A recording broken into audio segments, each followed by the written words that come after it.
Estamos en la primera mesa de opinión de Antioquia. Gracias por acompañarnos y seguirnos en todas nuestras redes sociales. Seguimos creciendo fuertemente, muchachos. Vamos para arriba.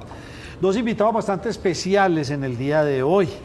María Clara Posada, estratega y analista política. Una muy cordial bienvenida. Nacho, Andrea, José, muchas gracias por invitarme esta tarde a compartir y don Felipe, con que ustedes. tiene un podcast aquí en el canal y en todas nuestras redes que les digo, vale la pena que lo sigan, lo vean. Qué invitados y entrevistas tan maravillosas. Felipe, ¿cómo vamos? Bien, Nacho, muchas gracias por tus palabras y muchas gracias por invitarme aquí a este, como vos decís, el primer programa de opinión de Antioquia. Bueno, pues sí, antes era la primera mesa de información y no, somos de opinión.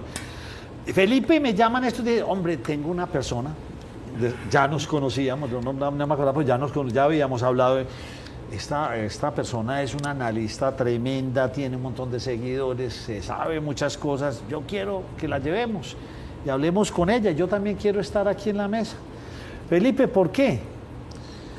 Pues hombre, María Clara, yo la conozco hace mucho tiempo, inclusive ella nos acompañó como estratega política en la pasada campaña de la alcaldía, pero ella ha pasado un poquito como al frente, ¿cierto? En estos temas de convulsión, donde la gente tiene tanta incertidumbre por lo que está pasando, por las elecciones venideras, y ella ha pasado a ser una opinadora muy importante y muy relevante, y yo creo que es muy importante por la cantidad de preguntas que nos estamos haciendo. Entonces yo la quería llevar para nuestro podcast, pero siento que es muy importante, sobre todo con la agudeza tuya, de Andrés y de José. Ella puede darnos mucha información. Yo creo que alimenta un poquito como esa incertidumbre que tiene la gente en la calle. Bueno, ¿qué va a pasar aquí con el gobierno, con todas estas cosas que pasan día a día? ¿Quién es María Clara? Pues lo primero, Nacho, con semejante expectativa, espero no defraudarlos porque me acaban de poner un marco muy, muy grande. Yo soy abogada, tengo una maestría en ciencia política y otra en estudios internacionales. Hace 13 años vengo haciendo, como decía Felipe, campañas políticas. Me dedicaba a eso, a asesorar candidatos en sus campañas o funcionarios en ejercicio que querían dejar como un legado relevante. Pues llega lo que todos sabemos que pasó en este país con el gobierno del señor que hoy nos dirige. Gustavo Francisco Petro, pero como pero dicen, tiene que ir completico Gustavo Francisco. pero es que como dicen que no hay que mencionar el nombre para que no crezca en la nube digital, entonces estamos en esa tarea. Bueno. Yo no estoy en la tarea de desescalar el lenguaje, pero sí de no darle difusión y relevancia.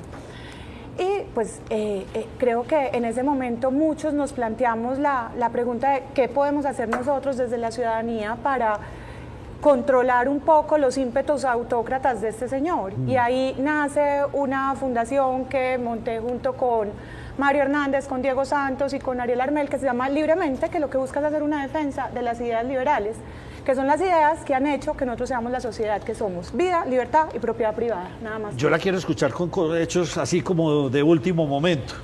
¿Cómo vio ese enfrentamiento del presidente con Macron? ¿Sabe? Lo quiero ver un poco como a posteriori. Usted ha revisado los medios internacionales, nadie lo ha citado, nadie le ha dado relevancia a Gustavo Petro. Gustavo Petro es un autócrata que se cree un líder, no un autócrata, no, un pichón de autócrata que se cree un líder intergaláctico y que nadie en la esfera internacional lo considera importante. ¿Lo toma en serio? Nadie. Entonces lo que vemos es que acá las redes se convulsionan cuando este señor hace eso, porque no deja de ser vergonzoso ver ese enfrentamiento y que Macron, que no es santo de mi devoción, lo haya reducido a sus justas proporciones, pero en la prensa internacional no existe. Nadie cita un discurso de Petro para nada, nadie lo cita como un líder a seguir, nadie considera que lo que está sucediendo en Colombia sea un ejemplo mundial. ¿Y esa es su frustración? Esa es su frustración. Es que veníamos hablando con Felipe hace un ratico y yo le decía que es que a Petro le estamos dando unas dimensiones y una estatura que no tiene. Y vive de la dimensión y la estatura que la audiencia digital le está dando, pero es un perdedor empedernido. María Clara, si me permite, muy cortico, Nash. María Clara, sea o no perdedor empedernido, sea o no que se le dé esa relevancia en la prensa internacional, lo cierto es que es el mandatario de los colombianos. Y lo cierto es que constitucionalmente, y lo cita el artículo 108, él representa la unidad nacional. Por ende, tal vez los medios de comunicación, y esto no es por lavarme las manos, estamos pendientes de lo que él dice, no porque él en sí mismo, como Gustavo Francisco Petro Urrego, sea importante, es porque el presidente de los colombianos, en un país enteramente presidencialista, con 28 funciones, pues sí dicta mucho el rumbo del país. ¿Cómo desligar esas dos figuras? ¿Cómo desligar al mandatario de la persona? Porque al fin y al cabo el mandatario es el mandatario. No, yo creo que Colombia ha demostrado que es un país de instituciones, y tan es de instituciones que respetamos y reconocemos que, pues, por muy mala suerte, es el presidente que tenemos, y que tenemos que entender que a menos que la comisión de acusaciones actúe, ese señor terminará en 2026, ¿cierto? Pero más allá de eso es que no hay que darle relevancia a las jugadas estratégicas que él hace ante su incapacidad de ejecución. Porque lo que hace es que todos los días saca una bomba de humo que paraliza al país, que nos pone a conversar y que nos pone a hablar de cosas que son realmente irrelevantes para las necesidades de la ciudadanía, porque ha demostrado con hechos que no es capaz de gobernar.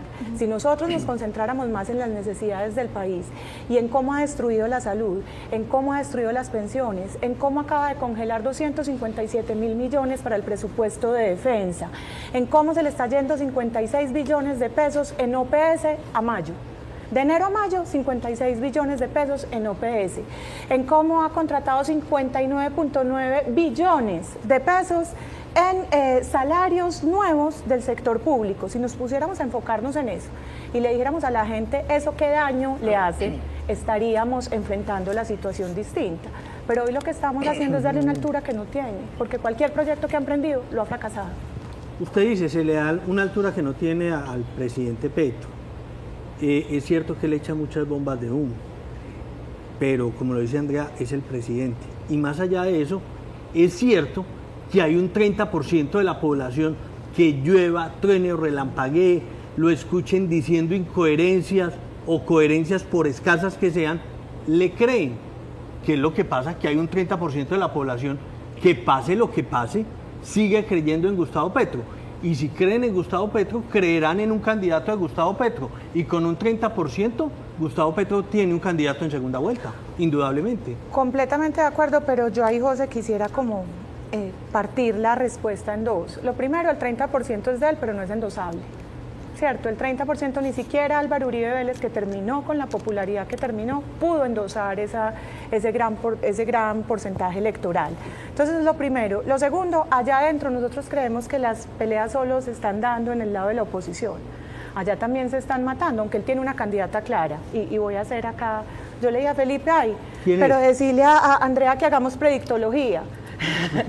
Yo creo que la candidata de él es María José Pizarro, y que él está desesperado por revivir románticamente al M-19, porque sabe que el pacto histórico no es sino un resultado coyuntural, y que el M-19 sí tiene unas banderas que, muy a nuestro pesar, me imagino, representan algo y movilizan pasiones. Y María José es el personaje que yo creo que él quiere graduar de candidatura. Además, María José es una mujer muy hábil, porque si algo tiene es que no se muestra peligrosa. Se ha mostrado moderada, se ha mostrado sensata. Voy a partirla... Ganándole a Roy Barreras, que de pronto sería el candidato ideal para ese pacto histórico. Claro, pero Roy Barreras es más del petrosantismo, y yo creo que acá pasa algo, y es que Gustavo Petro no va a entregarle el poder a Santos, y Roy no es de Petro. Y si usted tiene el poder, lo quiere para usted. Sí. Entonces, habiendo dicho eso, José, y intentaré ser breve, yo creo que ese 30%, sí, hoy marcan las encuestas, pero ese 30% primero no le vota completamente, y segundo, no le es suficiente si hay una candidatura cohesionada del otro lado. Ahora, ¿qué creo yo? Nos hemos preocupado un montón por tratar de convencer a ese 30%, y como bien tú lo dices, ellos vean lo que vean, no oigan lo que oigan, es que con la carta de Leyva, es que con lo que pasó hoy van a seguir votando. Con las evidencias, con los discursos. No importa, es como hablarle a esta mesa. Es que lo pueden Hablemosle ver cometiendo un delito y van a decir, es Álvaro Uribe disfrazado. Pues lo hemos visto Míralo, recibiendo dinero en bolsas. Exacto. Entonces, ¿qué es lo que nos pasa? Que nosotros estamos encendiendo como las dos huestes. Estamos encendiendo a la derecha, que ya está de este lado, y estamos encendiendo queremos tratar de convencer al electorado de Petro, y nos estamos olvidando de esa masa flotante que fue al final la que le hizo elegir. Y ahí es donde tenemos que concentrarnos para ganar las elecciones. ¿Y en qué fundamenta su creencia de que la candidata es María José? En el M-19, Petro necesita una bandera porque Petro no es ejecutor. Entonces necesita tema. y necesita un tema que reviva pasiones. Por eso hoy lo hemos visto sacando esas bombas que tú llamas. La consulta, aunque yo creo que la consulta respondía más a una urgencia presupuestaria y de bolsillo para elecciones, pero le daba un tema, le daba la capacidad de vender una ilusión, un sueño. Y el M-19 es eso, porque hay mucha gente en este país que no conoce la historia y que cree que fue un movimiento guerrillero hippie de los 60 que se sentaba a tocar guitarra y a pedir que el mundo fuera más igualitario, y eso es lo que va a vender. Y por eso es que si ustedes hacen un seguimiento de las últimas apariciones públicas de Gustavo Petro, siempre todas María José. sí, y todas hacen un homenaje a los símbolos del M-19, que es un homenaje a un ejército que desangró a este país. María Clara, sigamos en el ámbito de predictología y en clave de debate, porque además es interesantísimo No, pero espere, sentarnos a hablar de que eso. me haga más predictología. Sí. Entonces, hablando de esa predictología, hoy sale la Sarabia y ha hecho un trino bastante fuerte el que le dice... Espero que sea mejor, que se vuelva mejor mujer de lo que vino. Que se vuelva No, mejor mujer. decía algo así La como que hormiga. la ambición rompe el saco. O sea, La codicia. La codicia, usted pecó por la codicia y eso no hace parte de la revolución, algo así lo dijo. Estamos sin canciller, un señor Rubio que ese hay que ponerle cuidado, porque ese habla español, ese tiene en su sangre latina, ese no es el NN norteamericano que no sabe, sí conoce, Tiene esposa colombiana. esposa colombiana. Imagínense, y entonces se va montando todo esto entre Daniel Quintero y otros por ahí, diciendo que es que no, Vicky Dávila y este otro señor, iba a venir ese famoso golpe de Estado montado por congresistas norteamericanos. ¿Cómo ve usted ese panorama hoy? La pregunta es si tuvimos canciller, es cierto, porque si estamos sin canciller, no teníamos canciller, teníamos una figura que le era útil a este gobierno para hacer unos temas, para mover unos temas en contratación, para legitimar unas cosas y para que pasara todo de la manera más tranquila pero posible. nunca tuvimos canciller o no tuvimos canciller durante el No, periodo de Laura. yo sí Murillo creo sí, que pues. tuvimos, Murillo sí, un político, pero un político hábil, un político, un representante del santismo, que eso es algo que también Tampoco tenemos se que nos olvida. enfrentar. Este gobierno no es petrista, este gobierno ha sido más santista que petrista, y si quieren hacemos acá una lista de todos los que han pasado por ahí. Pero es que como buen político, que lo hemos hablado con Felipe, pues tiene olfato y sabe que hoy el petrismo es corrosivo. Yo no creo que Laura haya salido por olfato, y el trino del presidente Petro me hace pensar dos cosas, y pido perdón porque cada vez que yo digo el presidente Petro me escriben, no le diga presidente, pero es el presidente, ¿cierto? Sin lugar a dudas. Pero el trino del presidente Petro dice dos cosas. La primera, que es una hormiguita, la está minimizando y ella se deja minimizar, ¿cierto? Es como la mujer a la que le pegan, que aparte de que le pegan, es... mejor dicho, de alguna manera su complicidad silenciosa del hecho de volver hace que esa conducta se sea, como exacerbe que le y que gusta la que le vuelva peguen. minúscula, sí. A ella le gusta, pero eso también puede ser un arma de doble filo, porque también la puede estar poniendo brava, y ojalá la ponga brava. Porque tiene mucho secreto, debe Mucho tener que mucha contar. cosa para contar. Y hablábamos ahora de los principios de oportunidad. Laura, mejor dicho, están los bolsillos así. Las bolsas de Gustavo Petro no son más grandes que los bolsillos de Laura con principios de oportunidad. Y segundo, cuando habla de codicia, algo le pillaron. Y esta coyuntura con los pasaportes, con algo tuvo que haber habido ahí para que el presidente haya insistido 2 veces en su comunicado en que la codicia rompe el saco. María Clara, estabas diciendo algo. Ella no sale, no recuerdo cuál fue la expresión que utilizaste. ¿Por qué sale, según la lectura que usted hace? ¿Por qué Con el sale Laura? olfato, yo creo que esa es una salida arreglada entre ambas partes. A ella Yo no me le... callo y tú te callas. Todos, sí, vamos a hacernos pasito. A ella, pues acá toca ser muy cuidadoso porque uno... Llévese sus bolsillos llenos y Sí, no vaya a contar y más allá. Puede todos ser. vamos a estar tranquilos. A ella yo creo que le pasaron 2 cosas. La primera, le pusieron a un tipo como el pastor a mandarla y a desautorizarla públicamente. Eso tiene que ser muy humillante para una señora que ha estado compartiendo con este señor 6 años, porque estuvo desde antes de las elecciones. Vuelvo al ejemplo, pero es que es una mujer que la bajaron del avión en China y la mandaron en tren, que en Ecuador también la mandaron y le tocó viajar en comercial. O sea, ella... O sea, vivió unas quiero humillaciones ofrecer- previas sí, tan quiero grandes. ofrecer unas excusas públicas por lo que estoy mencionando, pero es que ella sí pasó por unos ultrajes evidentes y mayores que uno dice, hombre, si no se fue en ese momento, ¿qué pasó ahora? Andrea, ¿no crees que así deben ser los secretos que se guardan mutuamente y así deben ser las transacciones? Es que en la política lo que hay que hacer es seguir la plata. Te aseguro que si nosotros, como dicen los gringos, follow the money, Sí, claro. ¿cierto? Si nosotros nos ponemos a perseguir las contrataciones públicas del Estado, las platas que se están moviendo en cuentas en el exterior, las donaciones que han recibido, qué está pasando con la plata del narcotráfico en la frontera, vamos a tener muchas respuestas a los interrogantes que nos estamos planteando. Y esa ha sido una relación que ha sido, digamos, se ha sustentado en dos ejes, poder y dinero, apalancados en una línea transversal que es silencio. Hay poder y hay dinero apalancados en el silencio. Entonces ahí seguramente están jugando con eso. Ahorita Nacho, yo hablaba con Felipe una cosa antes y decíamos, para no irme del tema de Marco Rubio, y yo le decía, esto le va a convenir a Petro, al presidente. ¿Por qué? Porque ellos siempre tienen que encontrar ese enemigo, y los gringos, los yanquis. ¿Le conviene a Petro esta crisis diplomática para decir, entonces yo soy aquí el mártir, pobrecito yo, y mire cómo?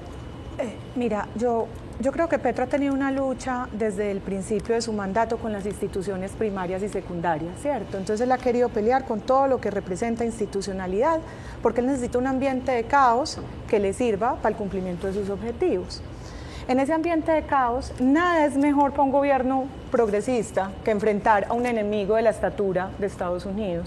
Ya lo había buscado el domingo aquel de las 3 de la mañana y hoy ya llamaron al embajador encargado, que no se llama así, no recuerdo el término técnico, pero llamaron al embajador encargado a consultas en Estados Unidos y la respuesta de Petro es una respuesta delirante, diciendo de por qué él va a llamar también al embajador a consultas, pero por una agenda que hoy fue motivo de burla en el encuentro con Macron, o ayer, fue ayer o hoy, bueno, en fin.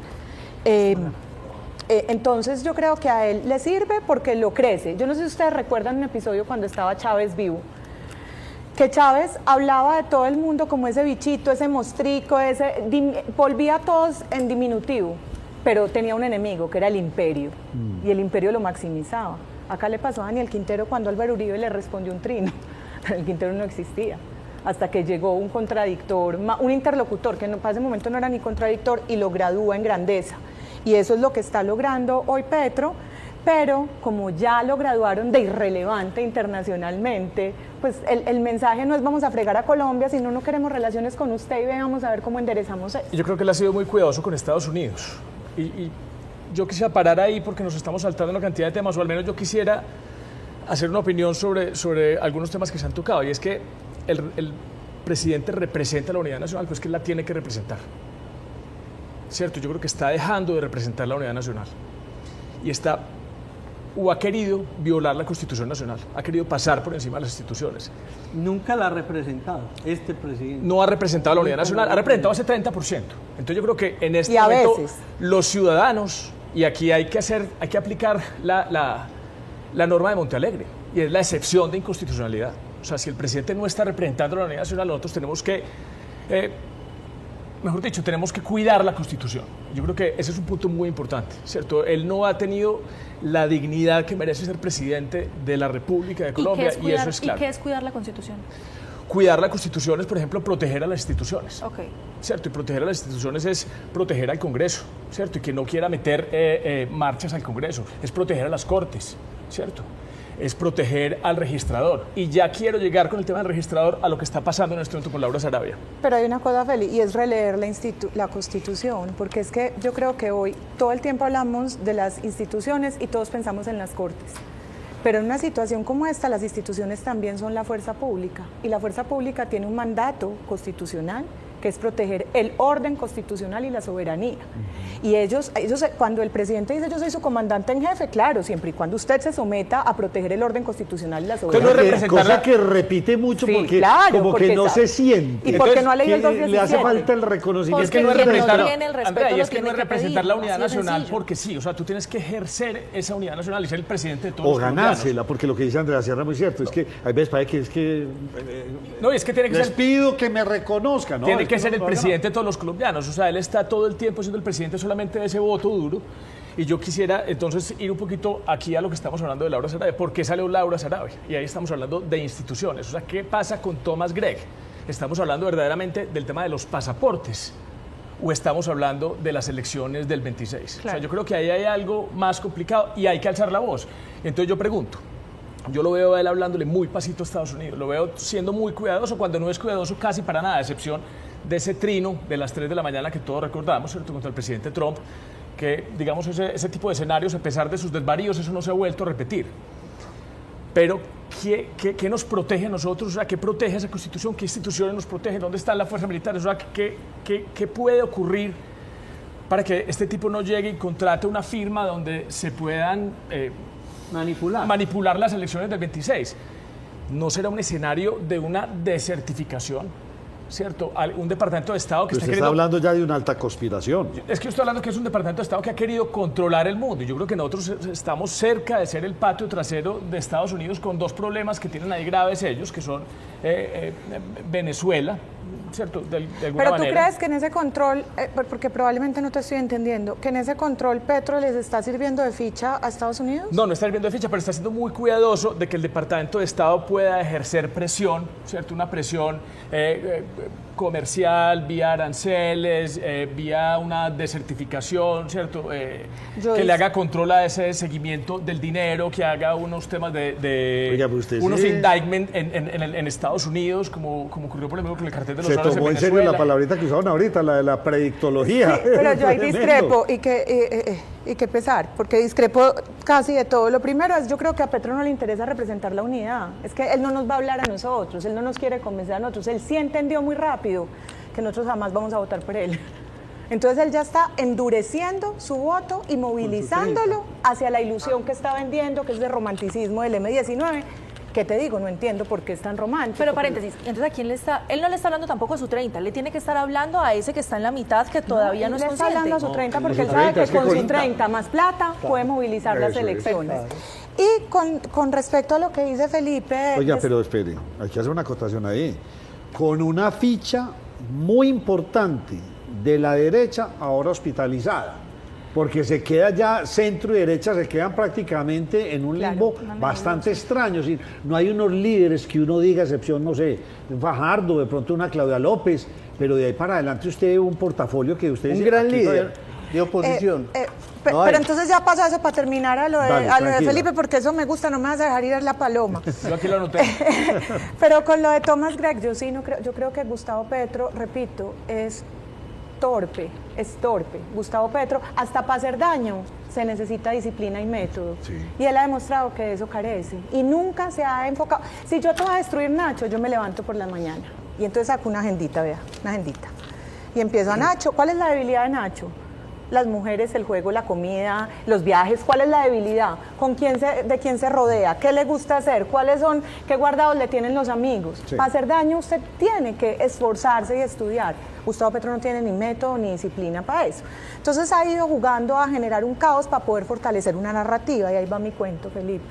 Yo creo que él sí está peleando con Estados Unidos, conoce sus dimensiones personales y sabe que, pues que la pelea no puede ser tete a tete, ¿cierto? Pero yo sí creo que es lo que está buscando y alguna vez lo dijimos, es llegar a 2026 diciendo que no hay elecciones, que no hay condiciones.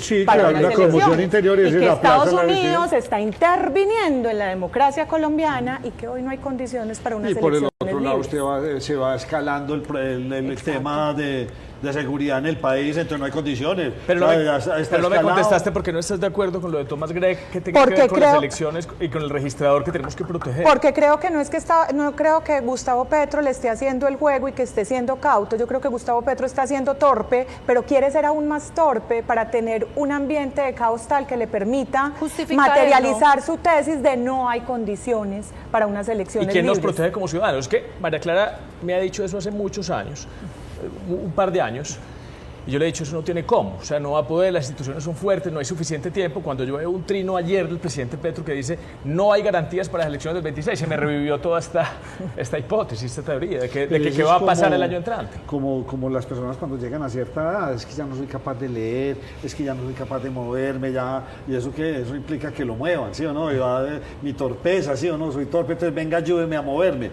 Tiene un sentido interesante lo que dice María Pero es Clara. torpe, pero las instituciones por miedo le están haciendo el juego. Por miedo y algunas por complicidad.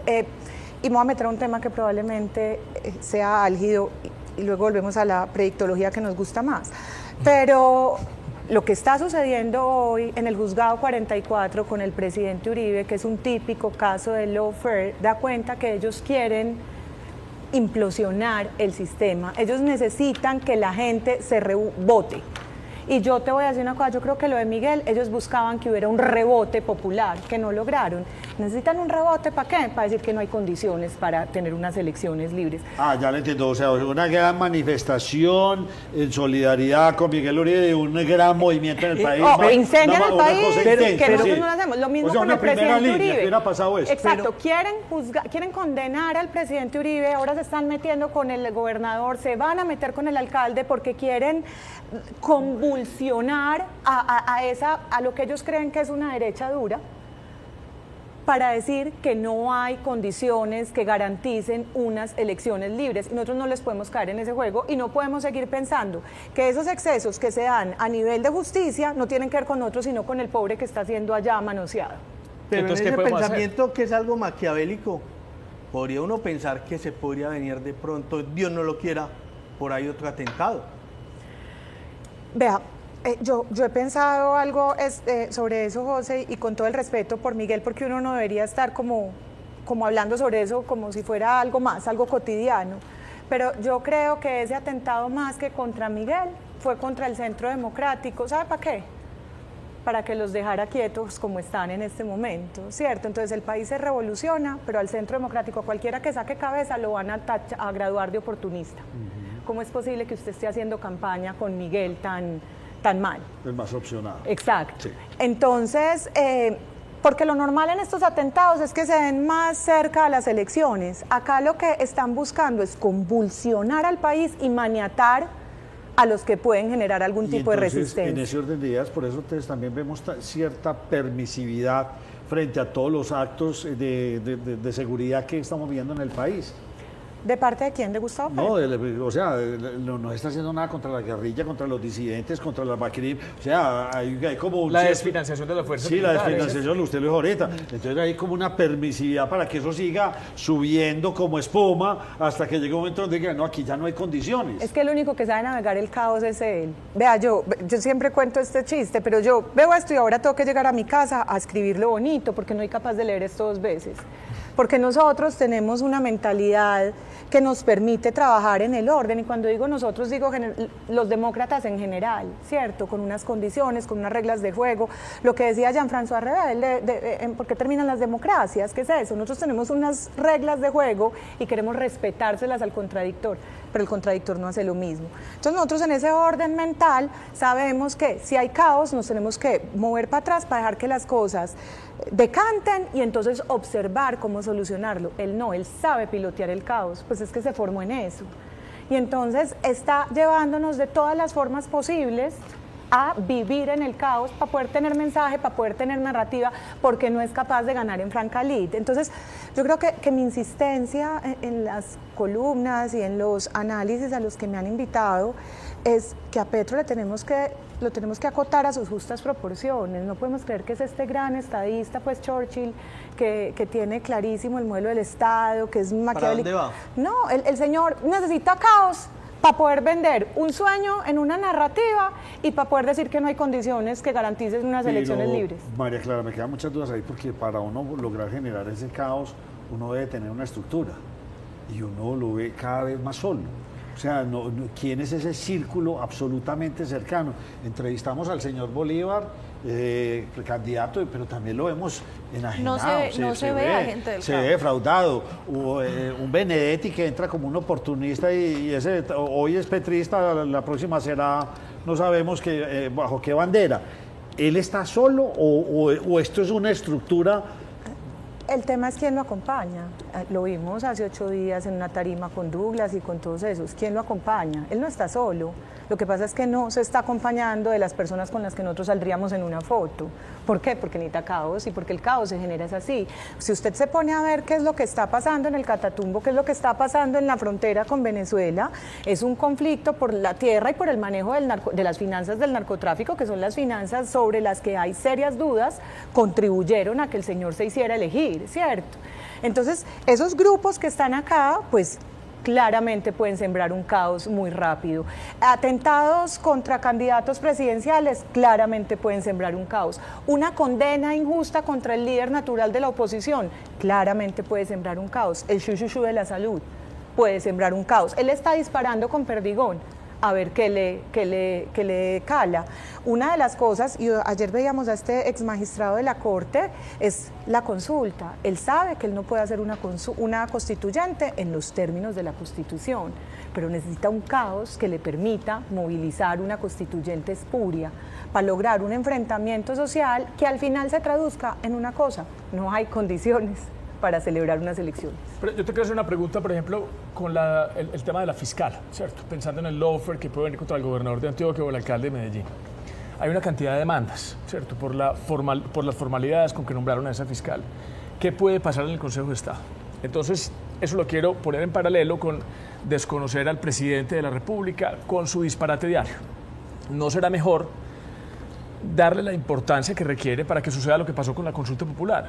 Que las instituciones sienten una presión ciudadana que lo paren, que la juez sienta que la gente está vigilando el proceso y que no puede condenar injustamente al presidente Uribe porque entonces el tribunal lo va a absolver. Pues cierto tipo de cosas que requieren un estado de opinión que haga que las instituciones reaccionen, porque si lo dejamos pasar por debajo, de pronto hoy, mientras se acercan las elecciones, empieza a funcionar de alguna manera ese plan dentro del caos que tiene el presidente Petro. Entonces vos ahí tocás el tema que yo creo que es el más importante de esta conversación, no el más divertido, porque no hemos abordado el de la predictología. ¿Y vos qué estás haciendo? ¿Te acuerdas de ese artículo? ¿Y vos qué estás haciendo? Vos desde donde estás sentado, ¿qué estás haciendo para que no pasen ese tipo de cosas? ¿Vos qué estás haciendo para que el señor no se quede? ¿Vos qué estás haciendo como empresario para contribuir a las voces que están sirviendo de bastión de la democracia? ¿Vos qué estás haciendo como líder de opinión para señalar, así no seas uribista, que en ese proceso están violando todas las garantías procesales a las que tiene derecho cualquier ciudadano, más allá de la persona de la que se trate? ¿Vos qué estás haciendo si estás en Bogotá y te parece que es horrible Medellín, pero estás viendo que al gobernador lo van a usar también como chivo expiatorio? ¿Qué estás haciendo? Porque nos quedamos con el silencio cómplice pensando que al final actuamos cuando haya elecciones. El empresario dice: yo apalanco 2 candidatos, pero es que para llegar allá necesitamos unas condiciones que hoy no tenemos, y eso depende de 2 cosas: de la ciudadanía y del activismo que desde la ciudadanía estemos dispuestos a dar. Y yo sí creo que el sector empresarial, todos... Pero es que no, es que la derecha es parca. Es parca. Y los empresarios, Acá hay con contadas que nos han excepciones... dicho, son amarrados. La izquierda es amplia y la derecha es amarrada. La izquierda es activista, y aquí y en todas partes del mundo. La derecha es, lo que decía usted ahora, la tormenta, esperemos que se vaya. no. No, esperando Eso que se va a valide quedar quién sordo, pega. solito. validando las Espérate a ver encuestas. quién Sí. pega. Sí. Y usted se pone a ver, es que lo de la izquierda no es de hoy, es que corría el año 1917 cuando ellos inventaron un librito que es así, que es el manual bolchevique, en el que empezaron a gestar una causa en la narrativa. A eso, ¿Cierto? y yo le iba a apuntar a eso, pero es que Nacho, además de eso, hay una capacidad de resaltar y muy interesante que se ha tenido de apoderarse de los relatos e impregnar las culturas. Hacer cambios desde lo cultural es algo que estos movimientos han manejado perfecta y magistralmente, que tal vez desde los sectores que hoy son de oposición apenas están dándose cuenta del daño que se había hecho y de lo que había Entonces, que cambiar. eso les ha funcionado. Una derecha o una oposición mediática, suavecita, claro, está haciendo que todo lo que usted dice, generemos el caos. Y ese caos ha funcionado porque los tiene a todos siguiendo globitos, siguen este globito de esto, hoy siguen el otro, mañana el otro, y los tiene como locos sin línea narrativa. La maneja, lo mismo hizo Daniel Quintero cuando fue alcalde de Medellín. Puso a todo el mundo y un día tiraba un globo, al otro día otro, lo mismo está haciendo Petro. Y eso genera un Él caos. siempre está en el centro del debate. ¿Y sabe quién es la caja de resonancia? Nosotros. Entonces, ellos sí le invierten una plata, y vuelvo a hacer un llamado a los empresarios. Estas condiciones que atraviesa hoy, los desafíos democráticos del país hoy, son muy importantes para dejarlos en manos de los políticos, respetando yo a los políticos que han hecho política bien hecha, pero son muy importantes. Y si usted se pone a ver, todos los antihéroes tienen como una némesis, ¿cierto? No se va a pensar en el más obvio, Hitler, los judíos, ¿cierto? Sí. Para Petro han sido los empresarios, que son los que oprimen a la clase trabajadora, los que se apropian de los medios de producción, lo que le quita al pueblo lo que por derecho le corresponde. ¿Y usted? Y ustedes, los blanquitos. Sí, claro, sí, Ya los blanquitos. llegó, sí. Y el empresario está sentado viendo a ver, no, es que yo no me meto en política. No, a mí no, yo no me meto en política. Bueno, yo ayudo, pero esperemos a ver quién pega. O ¿sabes qué? Sí, llámame. Y esta lucha por las ideas, que es la lucha que dieron en Argentina con la que ganaron, que nos debería servir de ejemplo, porque esa es otra historia, es que yo creo que el modelo colombiano se parece más al kirchnerismo que al chavismo.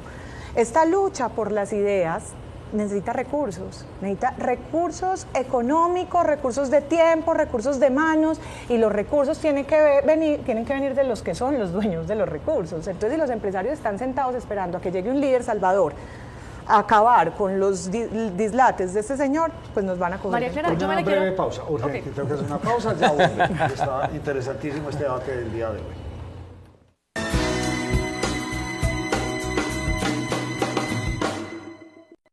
Continuamos.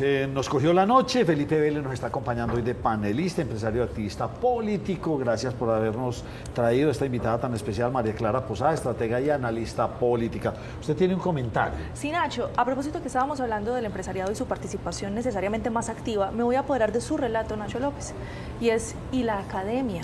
La academia ha tenido un silencio absoluto frente a estos temas, y si algo hemos visto es que hay un sector académico que históricamente estuvo apoyando más unas revoluciones y unas luchas, pero que hay un silencio hacia el otro lado. ¿No es hora de que la academia también empiece a participar? Mire, yo le quiero complementar eso con una teoría que tengo yo desde hace mucho tiempo. Aquí llegaron los años 80 y 90 y hasta los 80 los empresarios prestaban a sus carcados para que fueran alcaldes y gobernadores. Ya llega pues y cambia esto y lo volvemos por elección popular. Pero paralelamente a eso pasa algo muy importante en el país y muy grave. El narcotráfico se dispara, la guerrilla se dispara. Y todos los empresarios quisieron esconderse bajo perfil, no vuelvo a opinar. ¿Y qué hizo la academia también? Guardados. ¿Y qué pasó? La clase política se fue subiendo y se empoderó de casi que toda la narrativa y todo lo que pasa en el país. Yo tengo un concepto, ¿para qué sirve un político? Es la mejor carrera. Usted sirve para ser secretario de salud, de movilidad, de agricultura, de lo que sea, no importa, es el puesto político, sin yo tener la sapiencia, y para eso sirve un político. ¿Y qué pasa? Se crea la ruptura entre la academia, el sector privado y la política, se daña eso. Y ahora la academia, yo vivo impresionado, pues ahora porque tenemos un rector aquí en la ciudad de Medellín que habla, José Manuel Restrepo, sí, editorialista aquí en Nos Cogió la Noche, y habla, pero usted a la academia lo ve callado. Buena pregunta, ¿la academia debería opinar más? Claro, Felipe tenía una frase en su campaña, era la importancia de la tríada virtuosa que había funcionado tanto en Medellín. Que era Nosotros hablábamos de público los acá. cuatro, no de la triada, sino de los 4 elementos, sumando un poquito como las comunidades. Ok. que Pequeña era interpelación. Comunidad, gobierno, pues por no decir Estado, porque es el gobierno de turno, empresario y academia, ¿cierto? Y en Medellín funcionaba y funcionaba muy bien, pero retrotrayéndonos a lo que estábamos hablando cuando nos referíamos a la batalla por las ideas, esa batalla también la ganó la izquierda en la academia. Y por eso es que hoy la izquierda es tan vocal, la academia es tan vocal cuando se trata de defender ideas progresistas y tan cauta cuando se trata de defender ideas liberales. ¿Y eso por qué? Es porque no hemos dado una batalla por las ideas. Y probablemente el despertar que tengamos que tener hoy es ese, que llegó el momento de hacer ver sexy lo que por años nosotros hemos creído que la gente entiende. Mientras que la izquierda todos los días se levanta a ver cómo nos convence de que esa narrativa de igualdad es superior a la narrativa de libertad. Entonces nos toca a nosotros también ponernos al frente de esa revolución de las ideas, y en eso, esa revolución tiene que llegar hasta la academia. Sí, va quedando claro el mensaje, sí, hay que meterse más en todo ese sector.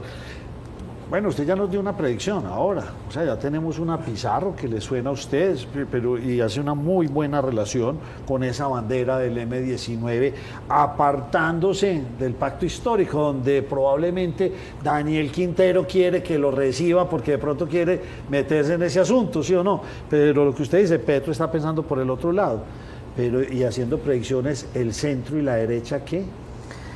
Vea, Nacho, es que yo creo que está muy crudo. Lo que pasa es que el país está tan convulsionado que ahora nosotros queremos que ya haya candidatos que estén en 15. Y eso nunca ha pasado.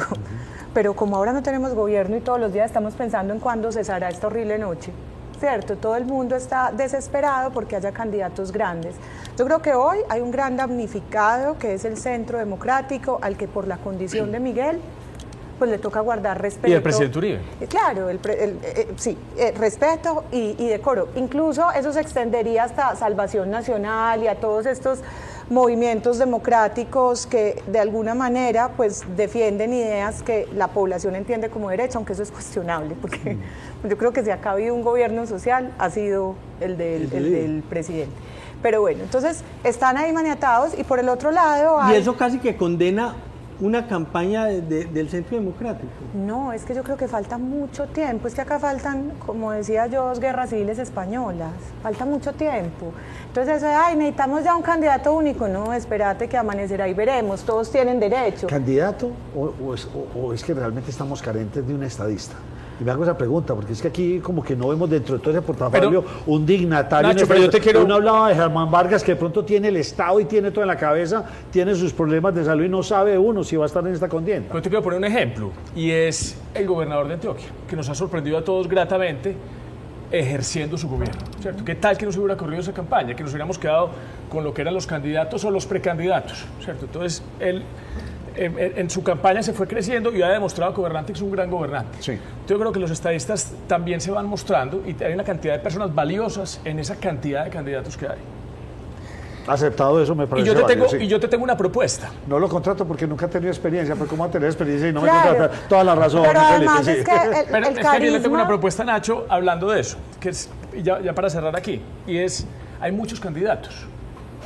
Yo creo que es el momento hoy de que la gente pueda escoger el candidato que le gusta, porque hoy sí hay de todo. Y porque todo el mundo quiere ser candidato, porque hoy la conversación nacional, que falta mucho por darse, es de los que sean candidatos. Entonces, yo creo que la gente tiene el momento de escoger al que más le guste, que faltan muchos escenarios por correrse, conversaciones, alianzas. Usted me hablaba ahorita del G8 y del G4. Faltan consultas interpartidistas, falta primera vuelta, falta segunda vuelta. Entonces, hoy sí es el momento de decir, no tenemos que votar por el que no nos gusta, sino apoyar. Tenemos la oportunidad y que los empresarios mirarlo, sí. también puedan apoyar a los que sí les gustan. Y le hago aquí la segunda propuesta. Me decía, Pinzón, ¿se puede hacer cuñas? Sí, señor. Del último podcast que nosotros tenemos aquí en Nos Cogió la Noche, entrevistamos a Juan Carlos Pinzón. Y él decía una cosa muy interesante, muy interesante. Y él decía que en este momento está yendo primero los candidatos que las ideas. Y yo creo que es labor hoy de los medios de comunicación, de los empresarios y de la academia, que surgió aquí con esta pregunta de Andrea, que anticipemos el debate. Queremos conocer las ideas, entonces empecemos a tener conversaciones de cuáles son las ideas y a juntar grupos de 5, de 6, de 7 precandidatos que empiecen a contar cuáles son sus ideas. Y yo creo que eso va a empezar a permitir que florezca ese gran líder que necesitamos como nación. Qué pena ir con esa idea tan larga. Tranquilo, no, porque ahora sí estoy de acuerdo. Pero, pero bueno, ¿acepta el reto? No. Sí, claro. Yo No, creo ya que lo ahí estamos montando, sí. Estamos en lo mismo, y es que estamos sobredimensionando a Petro. Y qué pena, Nacho, yo sé, de pronto esto, pero mis opiniones no comprometen la opinión del programa. Estamos sobredimensionando a Petro, entonces toda la política está viendo es cómo atacamos el disparate del día de Gustavo Petro, ¿cierto?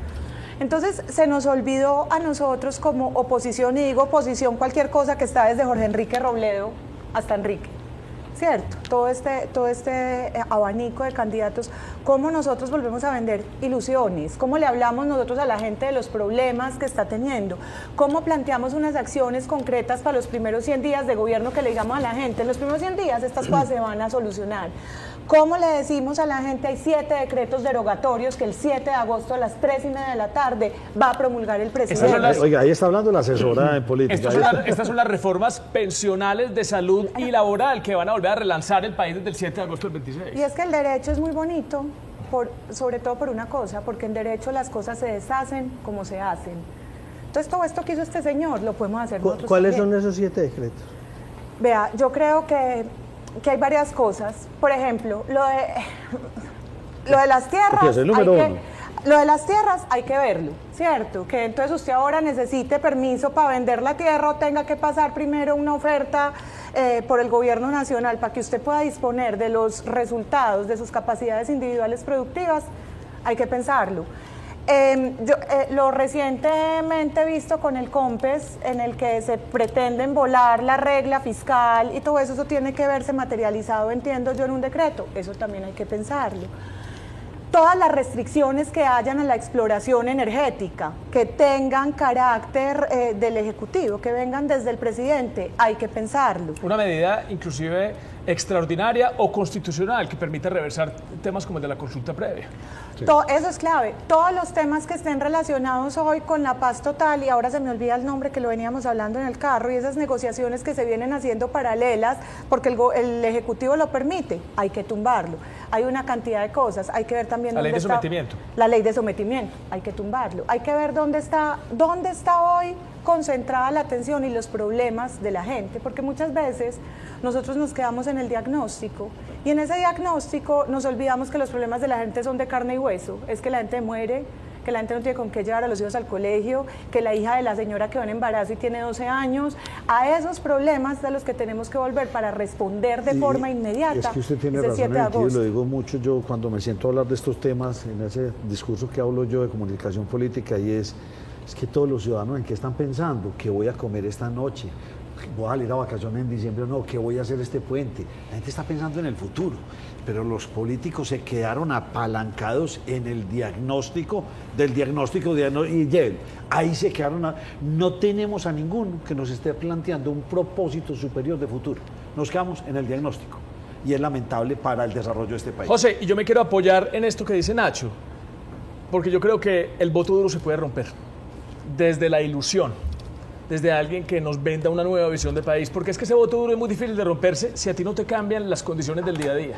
Mientras haya alguien que te prometa que va a volver a barajar y que eso tiene un culpable y que te consigan siempre como esa némesis de quién es el que te tiene en esa situación, tú te mantienes ahí y diciendo que no lo dejan gobernar, pero si llega alguien y te ilusiona y te dice que esa situación va a cambiar y que te muestre con hechos que eso puede pasar, también rompemos ese voto duro. Ejemplo puntual, Macri. Una cosa que se Milei hace eso. Milei capturó mucho voto en Argentina. Rompió un voto duro histórico. La primera cosa que hay que llegar a hacer es destruir esta sobrecarga burocrática que se hizo para que la gente dependiera del Estado. Porque hoy, por eso yo digo que el modelo, José, es más parecido al kirchnerista, porque ellos lo que quieren es coartar las capacidades individuales productivas para que dependamos de las capacidades del Estado. Me cogió la noche, así se llama este programa.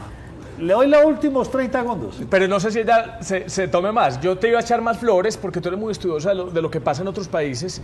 Estaba hablando, Nacho, de Milei. ¿Cómo rompió, porque mira que hay 50 y punto de billones en nuevos empleos del Estado, cómo rompió Milei esa dependencia del Estado que tenía el pueblo argentino, con qué narrativa y con qué inspiración lo rompió? Si usted pone a ver, y Milei habla mucho de la primera entrevista que dio, que le dejaron terminar, porque a él lo paraban y le decían muchas gracias por venir, más o menos lo que me vas a hacer ahorita. Lo paraban.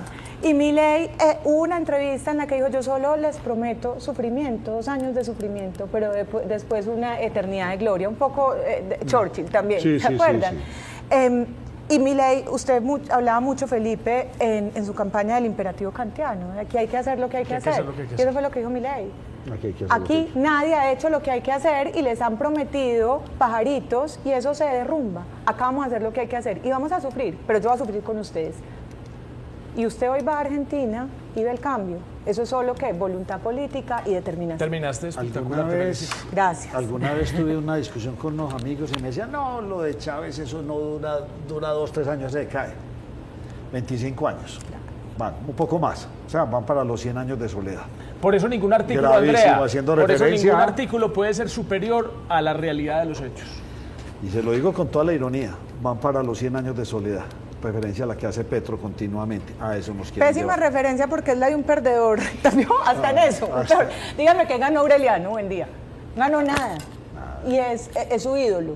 O sea, eso habla que es un perdedor compulsivo. Entonces, acotemos las sustancias. Nacho, quedan preguntas, pero para otra entrevista. Cuando vuelva aquí al país la traeremos. Ya habíamos hablado. María Clara Posada, gracias por acompañarnos. Gracias, Nacho. Gracias, Andrea. Gracias, José. Felipe, vuelva como más invitado. Claro, Nacho, cuando usted me diga. Esta es su casa. Usted sabe que usted ya hace parte de aquí, de la familia de InfoNCN. Nos cogió la noche. Ustedes, muchas gracias por habernos acompañado.